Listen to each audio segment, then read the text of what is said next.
South San Jose is about to be repriced, not because of one new project, not because of one new freeway or tech campus, because of a gap between what is about to get built around here and what is actually allowed to stay as a single family home.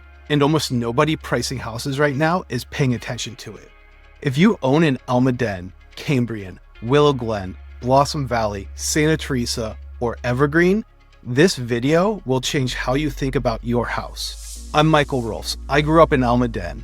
I went to Leland. My family lived in Los Altos. Heck, I have 3 generations before me that were in Silicon Valley. They were here before Silicon Valley was Silicon Valley. So I have lived all over this great area from Los Altos, Almaden, downtown San Jose, Blossom Valley, Gilroy. So I kind of know a little bit about this area. Here's 6 specific things that have moved in the last 90 days. Most owners I've talked to have heard of 0 of them. Let's get into it. Here's how this video is different from every other California real estate update. I'm not going to tell you what the market is doing.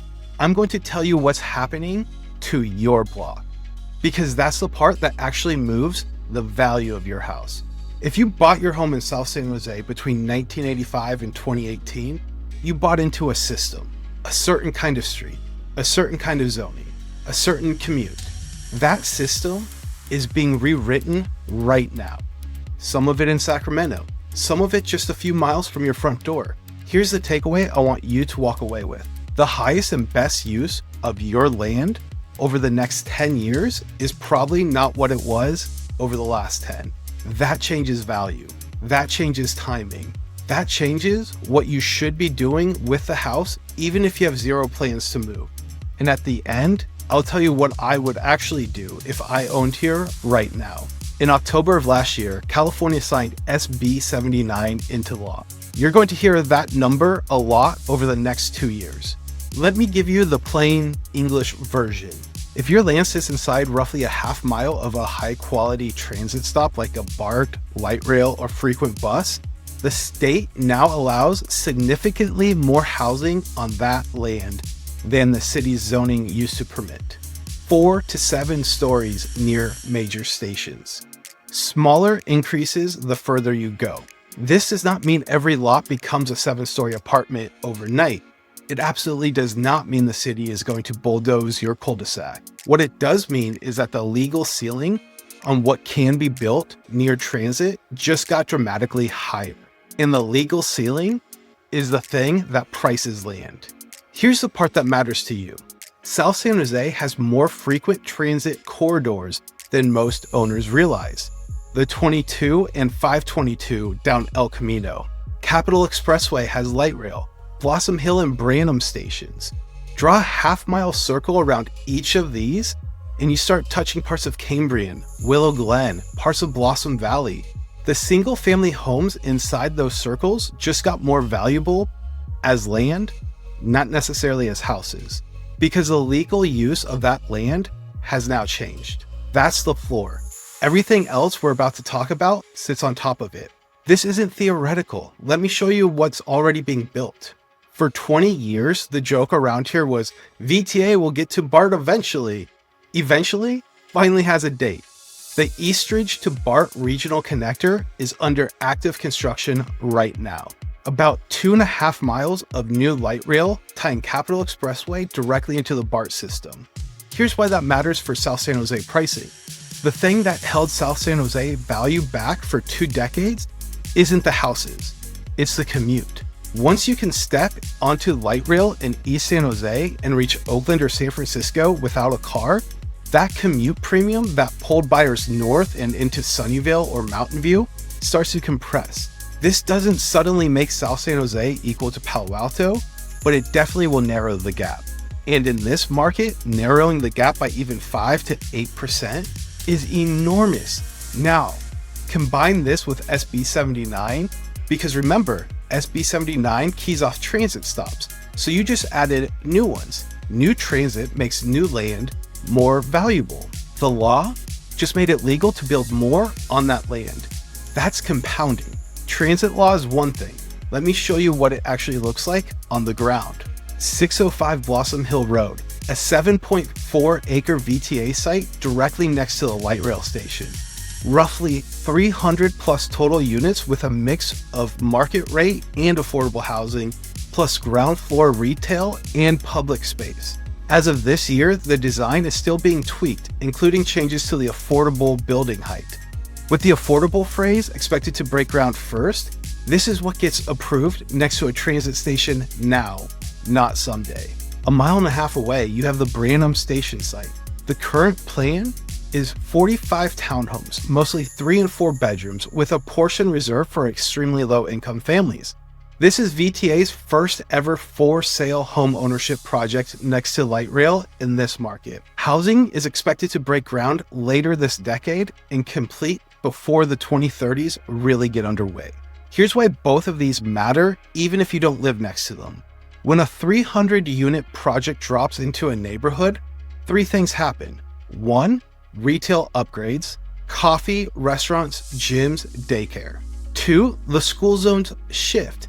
3, the comp set for nearby single-family homes changes, because now you're not just selling to someone who wanted a tract home in Blossom Valley, you're selling to a renter who got promoted, had a kid, and wants a yard within a 10-minute walk of their old apartment. That's how repricing actually happens, not in headlines, in comps. If you own near one of these stations, Blossom Hill, Branham, Capitol Expressway, and you're wondering what this specifically means for your street, text me. My number's in the description and on the screen right here. I'll do a free 10-minute poll on your block. What's coming? What's already approved? What your comps actually look like today. Okay, so back to it. A lot of South San Jose homeowners assume the density push stops at the freeway. It doesn't. Willow Glen is quietly getting denser, not through giant towers, through ADUs. Small infill apartment buildings on Lincoln Avenue, and a slow shift in what the city will approve on a corner lot. SB 9 lot splits have been slow to actually produce homes here, but the legal mechanism is now in place. The character of the neighborhood isn't changing, but the per lot value is, because the legal use of those lots is. The bigger story is Cambrian Park Plaza, Camden and Union. You've probably driven by it. The old strip mall with that carousel sign, everyone who grew up here remembers that carousel actually got a historical landmark status in 2016, and the site later got approved for a major redevelopment plan. The plan is roughly 18 acres, 305 apartments, 48 single-family homes, 27 ADUs, 25 townhomes, a 200-plus room hotel, a senior living complex, retail, and open space. Now here's the honest part. This project has been stuck. The current approvals have a time limit, and the developer has been moving to extend those permits and sequence housing first. That tells you 2 things. 1, the owner is still very much committed. It will be housing first. Cambrian has been the quiet middle child of South San Jose for a very long time. Not as cool as Willow Glen, not as established as Almaden, but it sits in the geographic center of everything. The transit corridors, the new construction, the school zones. When Cambrian Park Plaza moves, Cambrian becomes a real hub, not just a pass-through. If you own in Cambrian, this is your appreciation story for the next 5+ years. Not because of speculation, but because of geography. Here's the one that nobody, and I mean nobody's talking about correctly, Coyote Valley. In 2021, the city of San Jose permanently protected much of Coyote Valley from large-scale urban development.